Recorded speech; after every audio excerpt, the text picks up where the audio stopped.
അഗ്നി-5 missile പരീക്ഷണം വിജയകരമാക്കിയ DRDO ശാസ്ത്രജ്ഞരെ അഭിനന്ദിച്ച് പ്രധാനമന്ത്രി നരേന്ദ്രമോദി. MIRV സാങ്കേതികവിദ്യ തദ്ദേശീയമായി വികസിപ്പിച്ചാണ് അഗ്നി-5 രൂപകൽപ്പന ചെയ്തത്. മിഷൻ ദിവ്യാസ്ത്ര എന്ന പേരിലായിരുന്നു അഗ്നി-5 പരീക്ഷണം.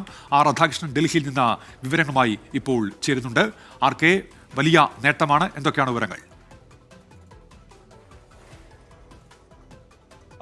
രാജ്യത്തിന്റെ ദിവ്യാസ്ത്രം എന്ന് നമുക്ക് ഈ അഗ്നി-5നെ വിളിക്കാം. കാരണം അതിന്റെ പരിധികൾ ഏതാണ്ട് 5000-ഓളം കിലോമീറ്റർ താണ്ടും എന്നുള്ളത് തന്നെയാണ്. ചൈനയടക്കമുള്ള രാജ്യങ്ങൾ ഉയർത്തിയിരുന്ന പ്രതിരോധ മേഖലയിലെ ആ ഒരു വെല്ലുവിളി അതിനെ നേരിടാനായിട്ട് ഇന്ത്യക്ക് സാധിക്കുന്നു എന്നത് ഈ അഗ്നി-5ന്റെ ഏറ്റവും പ്രധാനപ്പെട്ട കരുത്തുകളിൽ ഒന്നായി ഇന്ത്യക്ക് ഇനി മാറാനായിട്ട് പോകുന്നുണ്ട്. ചൈനയുടെ ഏറ്റവും പ്രധാനപ്പെട്ട നഗരങ്ങളായിട്ടുള്ള രാജ്യ തലസ്ഥാനമായിട്ടുള്ള ബീജിങ്ങിനെയും ഒപ്പം വാണിജ്യ മേഖലയായിട്ടുള്ള ഷാങ്ഹായ് അടക്കമുള്ള നഗരങ്ങളെയും ലക്ഷ്യം വയ്ക്കാനായിട്ട് കെൽപ്പുള്ളതാണ് ഇന്ത്യയുടെ ഈ അഗ്നി-5. അതുകൊണ്ട് തന്നെ ഇതുമായി ബന്ധപ്പെട്ടിട്ടുള്ള പ്രതിരോധ മേഖലയിലെ ഇന്ത്യയുടെ ഗവേഷണ പരിപാടികൾക്ക് അഥവാ ഗവേഷണ പദ്ധതികൾക്ക് പദ്ധതികളിലെ ഏറ്റവും വലിയ വിജയം ഒന്ന് എന്ന് നമുക്കിതിനെ വിശേഷിപ്പിക്കാവുന്നതാണ്. ഈ അഗ്നി-5ന്റെ ഭാഗമായ ഇന്ത്യയുടെ ശാസ്ത്രജ്ഞരെയും ശാസ്ത്ര സമൂഹത്തെയും DRDOയെയും പ്രധാനമന്ത്രി നരേന്ദ്രമോദി അഭിനന്ദിച്ചു. രാജ്യത്തിന്റെ അഭിമാനം ഉയർത്തുന്ന നിമിഷമാണ് ഇത് എന്ന വിധത്തിലായിരുന്നു അദ്ദേഹത്തിന്റെ പ്രതികരണം.